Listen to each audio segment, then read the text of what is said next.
Welcome to my channel. You know, people often ask me, how did you practice English when you were just starting? And I always smile, because my method was strange, simple, and powerful at the same time. I didn't have expensive books. I didn't have a personal teacher. I didn't even live in an English-speaking country. Yet somehow, every single day, my English became a little better, a little faster, and a little more natural. And the truth is, you can do it too. See, when I started, I couldn't even make a simple sentence without mistakes. I used to pause a lot. My mind was empty, and I felt nervous every time I tried to speak. But slowly, I found my own way, a way that didn't cost money, didn't need a partner, and didn't need a classroom.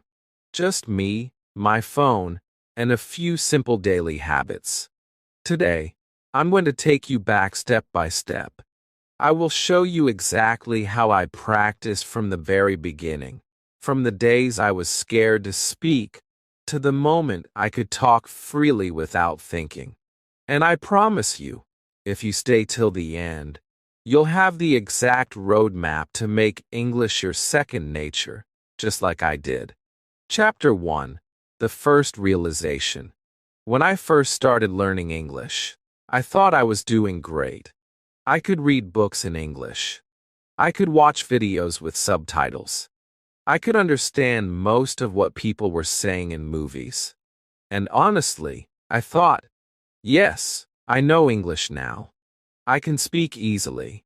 But the real shock came the first time I actually tried to speak. I remember it so clearly.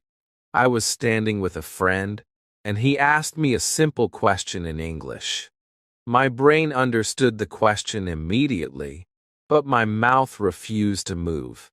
I froze. I just stood there, smiling like I understood everything, which I did, but I couldn't get a single word out. That was the first moment I realized that knowing English is not the same as speaking English. After that, I started paying attention to myself more. Whenever I tried to talk in English, my brain would first think in my own language, then try to translate it, then try to speak it. But by the time the words reached my mouth, I had already lost confidence. Sometimes the sentence came out wrong. Sometimes it came out half in English, half in my own language.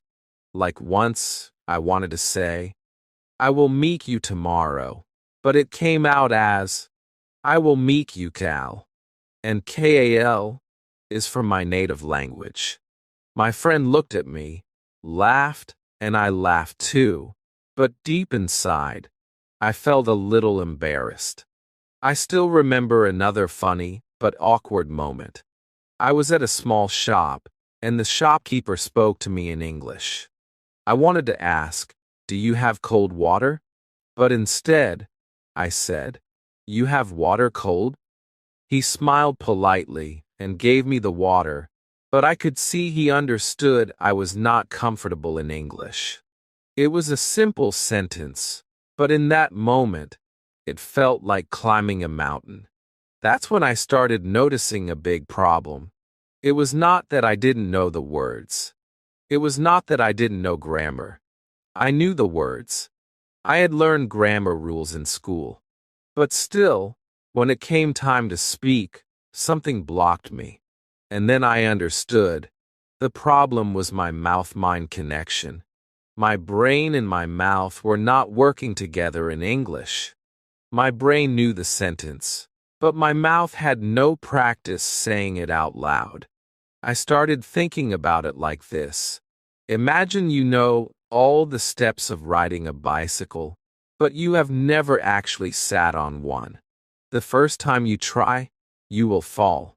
Not because you don't know the theory, but because your body is not used to doing it. Speaking English is the same.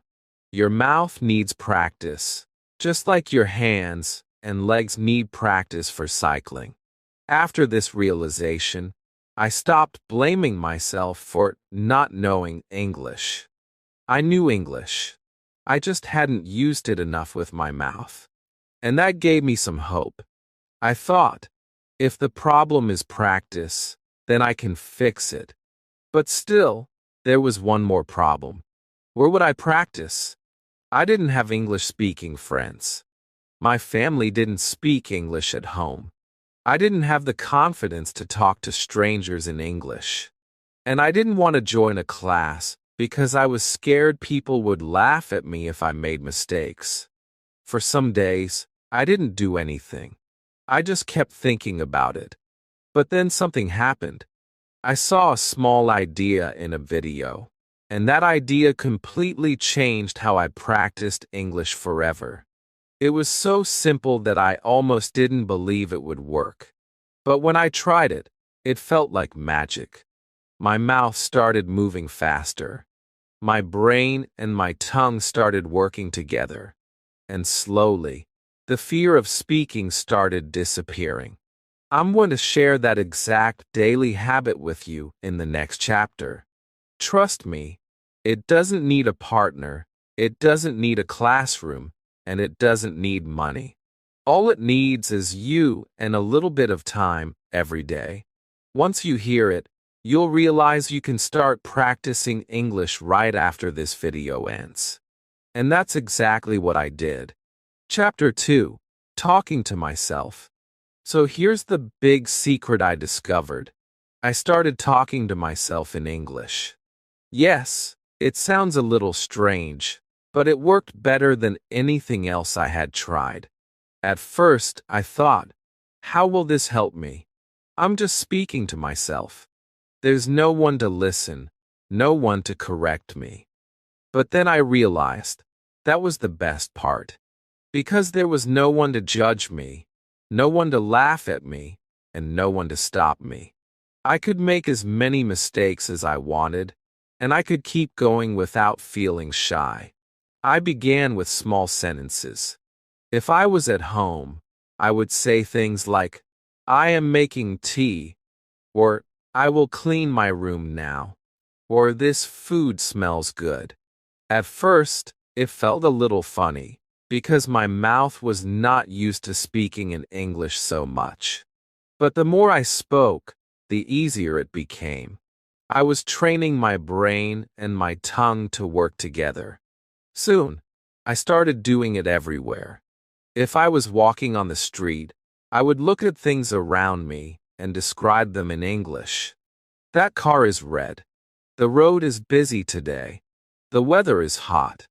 Sometimes I would tell myself small stories. I am going to the shop. I will buy some water. After that, I will walk home. It sounds simple, but this was powerful practice because I was thinking and speaking at the same time in English. Now, there was one little problem. When you talk to yourself outside, people look at you. And if they see you talking to yourself, they might think you are a little crazy. That happened to me in the beginning. I remember once I was walking near the market, speaking to myself in English, and a man looked at me with a confused face. I quickly stopped talking and pretended I was humming a song. I laughed about it later, but in that moment, I felt a little embarrassed. That's when I found my perfect solution: fake earphones. I didn't even have real earphones at that time, but I took an old pair, put them in my ears, and kept the wire in my pocket. Now, whenever I spoke to myself in English, people thought I was talking to someone on a call. Suddenly, no one stared at me strangely. In fact, some people even smiled, thinking I was a busy person having an important conversation. One time, I was walking and practicing, saying things like, "Yes, I agree with your idea, and that is a good plan," pretending I was in a business meeting. A stranger passed me and said, "Wow, your English is very good." I just smiled and said, "Thank you." But inside, I was laughing because I wasn't talking to anyone at all. I was just practicing. The best part about speaking to myself was that I could practice anytime, anywhere. I didn't have to wait for a friend. I didn't have to join a class. And I didn't have to feel shy in front of others.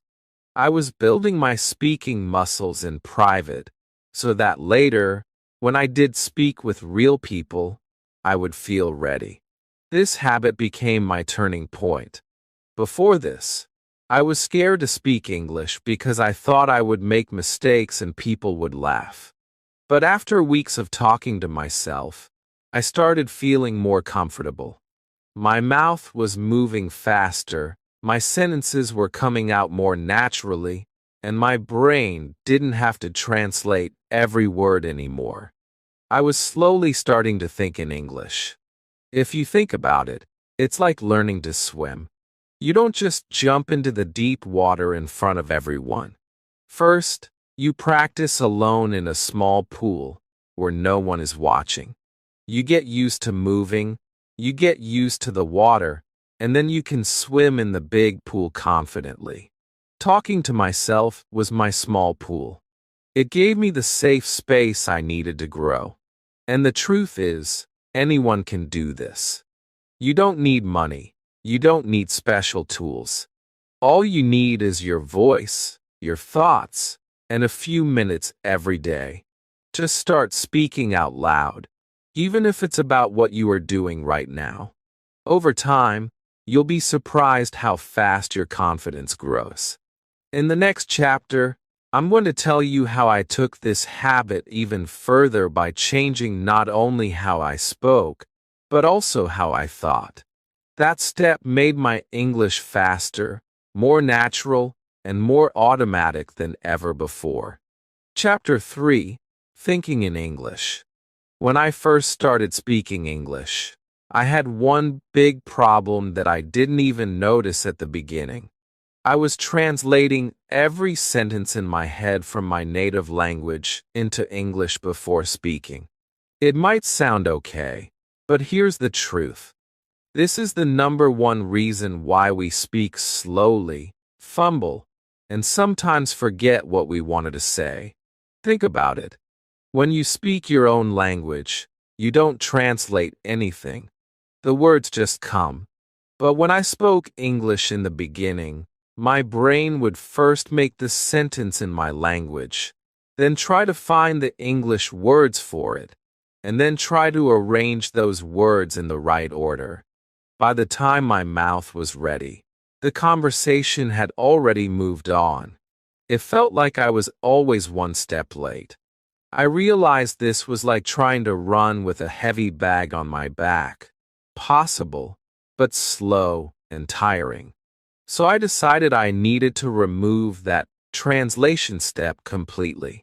That's when I told myself, from now on, I will try to think directly in English.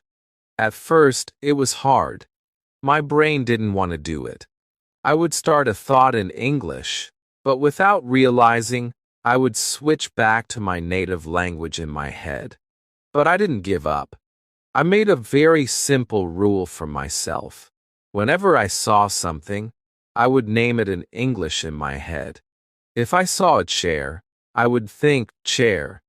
If I saw a boy running, I would think the boy is running. If I saw the sky, I would think the sky is blue. It sounds too simple, right? But the magic is, this was training my brain to connect objects, actions, and feelings directly to English words without going through my native language. Then I made it more fun. I started playing a little game with myself. I called it the 5-minute describe everything game. The rules were simple. For 5 minutes, I had to keep talking in English without stopping, describing everything I saw around me. If I was in my room, I would say, "This is my table. There is a book on my table. The book is open. My phone is next to the book. I can hear some noise outside. The window is open. The curtain is moving. The first time I tried, I could barely go for 1 minute before I stopped, searching for words. But after a few days, I could go for the full 5 minutes without freezing. This game trained my mouth and brain to stay in English mode the whole time. Sometimes I would do this game in my head if I was outside and didn't want to speak out loud. For example, on the bus I would think, that man is reading a newspaper. A child is eating ice cream. The driver is talking on the phone. Even when I was not speaking, I was practicing my thinking speed in English. The beautiful thing about this habit is that it doesn't take extra time from your day. You can do it while walking, cleaning, cooking, or waiting in line. And because you're doing it every day, your brain slowly gets used to thinking in English without even realizing it. After a few weeks of this, I noticed a big change. When I wanted to say something, the English words came to me directly. I didn't have to translate in my head first. My sentences became faster, my speaking became smoother, and my confidence went up. And here's something important. You don't need perfect grammar for this exercise. The goal is not to speak like a textbook. The goal is to keep your brain in English mode as much as possible. The more you stay in that mode, the faster you improve. For me, this was another turning point. The first turning point was talking to myself out loud. The second was thinking in English all day, even when I wasn't speaking.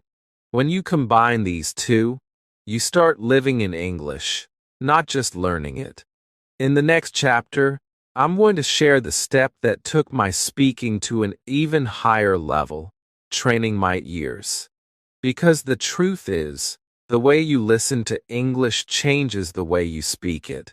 Once I started improving my listening skills, my speaking speed and pronunciation improved without me even trying. And I'll tell you exactly how I did it. Chapter 4: Feeding my brain English all day. When I look back, one of the biggest leaps in my speaking ability didn't happen while I was actually speaking. It happened while I was listening. At some point, I realized that my brain needed English all the time, not just during my study hours. Before, I was doing what most learners do, opening a textbook for 1 hour, watching a random English video once in a while, and then switching back to my native language for the rest of the day. It was like trying to grow a plant, but only giving it sunlight for a few minutes, and keeping it in the dark the rest of the time. No wonder my English wasn't blooming. So I made a decision. If my brain was going to get better at English, it needed to be surrounded by it every single day. The first thing I did was change my phone's language to English. That small switch had a big effect. Suddenly, every time I unlocked my phone, I was reading English words without even thinking about it. My settings, my messages, my app names, all in English. It felt strange at first, and yes, I did tap the wrong button a few times because I didn't recognize the word, but that was part of the learning. Next, I attacked my YouTube feed. I started subscribing only to English channels. Not just educational ones. I followed travel vloggers, tech reviewers, comedians, and even random people who posted about their daily lives. My logic was simple.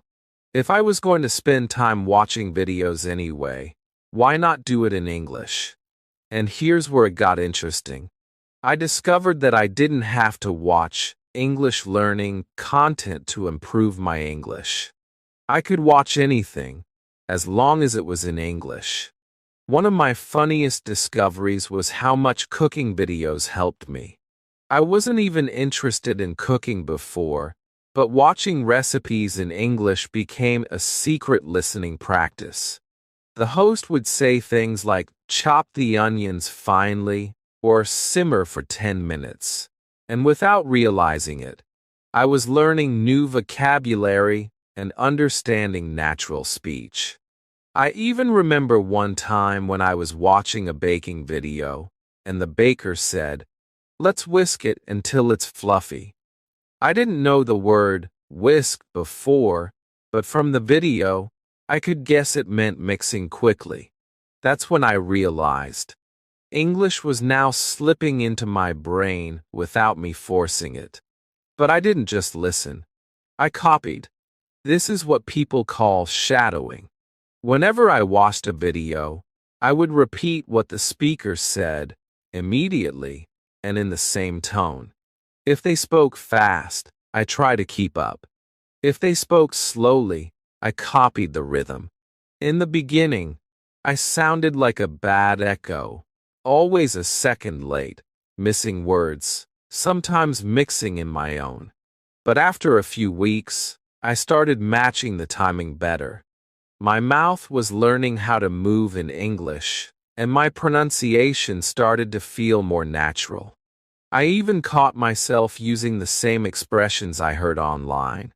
If a YouTuber said, "That's insane," or "Let's dive in," I would start saying it too, without planning. This daily input changed everything. I began to notice that my speaking speed improved because my ears were training my mouth. The more I listened, the easier it became to produce sentences without stopping to think. I started to feel the rhythm of English, the way some words are stressed and others are softer, the natural pauses, the musical up and down pattern of speech. It was like my brain was building a library of sounds, and when I spoke, I could take sounds straight from that library instead of inventing them on the spot. And here's a truth that hit me hard. Without daily input, daily output becomes almost impossible. If you're not feeding your brain English every day, you're starving it. Then, when you try to speak, your brain has nothing to work with. But if you're listening, reading, and surrounding yourself with English constantly, your brain is full of material to use. Speaking becomes smoother, faster, and way less stressful. Changing my environment into an English-rich space was more than just a habit, it was a lifestyle shift. Every song I listened to, every video I watched, even the random notifications on my phone, were now in English. And the best part? It didn't feel like studying. It felt like living. In the next chapter, I'll share this strange but powerful challenge I set for myself. One that made me uncomfortable at first, but completely transformed the way I heard my own English. It's something you can start today, and it will show you exactly where your speaking really stands. And yes, it involves pressing a button that most learners are scared to touch, the record button. Chapter 5. Recording myself every day. When I first got the idea of recording myself speaking English every day, I thought, this will be easy. I just need to talk for 1 minute. How hard can that be? Well, I found out very quickly that it wasn't easy at all. The very first time I pressed the record button on my phone, I froze. My mind went completely blank. I was staring at the camera like it was some kind of alien staring back at me. My heart was beating fast, and I started thinking, why am I nervous? I'm just talking to my phone. But somehow, the moment that little red light appeared, I felt like the whole world was watching me. I mumbled a few words, stopped, laughed at myself, and ended the recording after only 20 seconds. But I didn't give up. I decided that every single day, I would make at least a 1-minute video of me speaking in English. No matter how bad it sounded, no matter how awkward I felt, I would just do it. The first week was full of funny and strange moments. In one recording, I tried to say, "Today is a sunny day," but I accidentally said, "Today is a funny day," and then I burst out laughing. In another video, I forgot the English word for refrigerator, so I said big cold food box instead. I kept these videos, even though they were embarrassing, because I knew they would be part of my journey. The real spike moment came when I sat down one evening and rewatched my first week of recordings. I noticed so many mistakes I didn't realize I was making when I was speaking. Sometimes I was using the wrong tense, sometimes I was pronouncing words incorrectly, and sometimes I was speaking too fast, and my sentences didn't make sense. Watching myself from the outside was like holding up a mirror to my English skills. It showed me exactly what I needed to fix. I remember thinking, wow, I didn't even notice I was saying it like that. That moment changed the way I practiced because now I could actually see my progress. Every day, I kept recording. Some days I spoke about what I did that morning. Some days I described an object in my room. Other days I pretended I was giving a speech in front of an audience. The topics didn't matter. What mattered was that I was speaking. Over time, I began to feel less nervous. At first, I avoided looking directly at the camera because it felt uncomfortable, but after a few weeks, I could look straight at it and talk naturally, just like I was speaking to a friend. One important thing I learned was not to focus on perfection. If I tried to speak perfectly in every recording, I would waste too much time thinking instead of speaking. So I gave myself permission to make mistakes. I told myself, it's okay to be wrong, just keep talking. This mindset made a huge difference. When I stopped worrying about perfect grammar and pronunciation, my speaking became more fluent and natural. And interestingly, the fewer I worried, the better I actually became. Recording myself every day did more than just improve my speaking skills. It also prepared me for real conversations with people. The camera became my training partner. If I could speak confidently in front of my phone, I could speak confidently in front of anyone.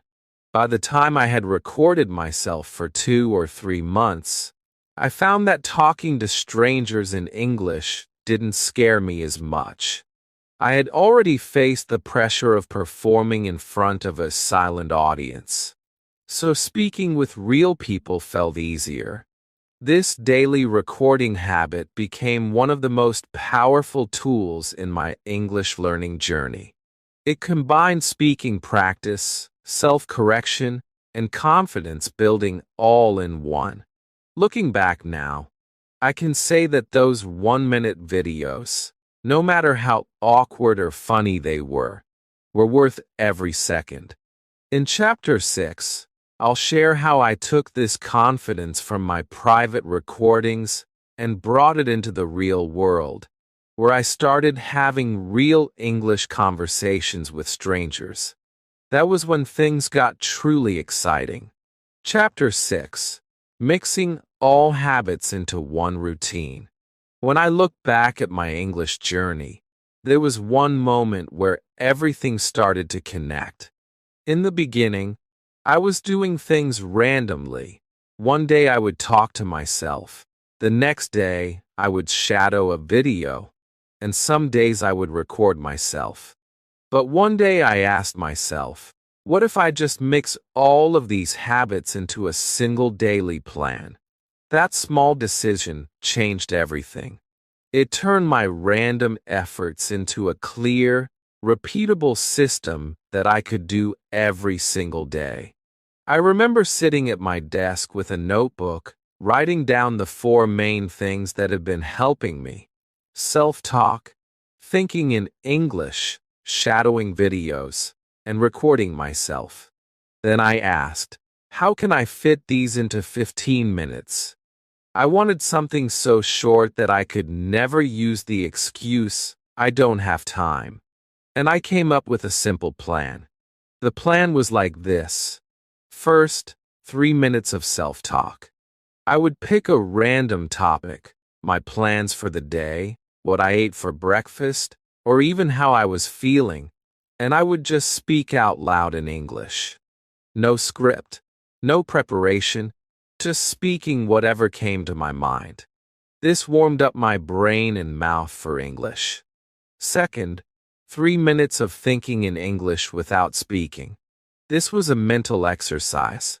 I would sit or walk around and look at everything I could see, my phone, my cup of tea, the sunlight on the wall, and name it or describe it in English in my head. It was like training my brain to stop using my native language as a middleman. Third, 5 minutes of shadowing. I would pick a short English video, maybe a motivational clip, maybe a cooking video, or even a travel vlog, and I would listen and repeat at the same time as the speaker. This helped my pronunciation, rhythm, and natural flow. I felt like I was borrowing the speaker's style for those minutes. Finally, for minutes of recording myself, I would set my phone camera or voice recorder and talk about anything I wanted. Sometimes a short story, sometimes a summary of what I shadowed earlier. I didn't care about mistakes. I just wanted to capture how I spoke that day so I could compare it to the future. This 15-minute routine became my secret weapon. It was short, but it was powerful because it touched every skill: speaking, thinking, listening, and pronunciation, all in one session. And the best part? I could do it anywhere. Sometimes I did it in my room, sometimes while walking in the park, and sometimes in the quiet corner of a coffee shop. The spike came after just 3 months of doing this daily. I noticed I was speaking more smoothly. My tongue didn't freeze like before. I could start a sentence without thinking for 5 seconds first. Even my friends noticed the difference. One of them said, "You sound more confident now," and I smiled because they had no idea how much work I had been putting in quietly every single day. My confidence grew so much that I finally started speaking with others without fear. I joined small English conversation meetups. I talked to strangers while traveling, and I even answered questions in English at work. It wasn't that I had become perfect. I still made mistakes, but now those mistakes didn't stop me. I had practiced so much alone that speaking to real people felt like a natural next step. The most important thing I learned from this routine is simple. You don't need perfect conditions to improve your English. You don't need to live in an English-speaking country. You don't need expensive courses, and you don't need hours every day. You just need consistent action. A small daily habit, done without excuses, can change your life faster than you imagine. When I started, I had nothing. No confidence, no fluency, no clear method. But by building my skills step by step, mixing the habits together, and sticking with them, I created my own fluency. And if I could do it, so can you. Now, as I close this story, I want you to remember one thing. Progress in English is built the same way a house is built, brick by brick. My bricks were self-talk, thinking in English, shadowing, and recording. Yours can be the same. Start small, stay consistent, and one day, you'll look back and realize you've built something amazing.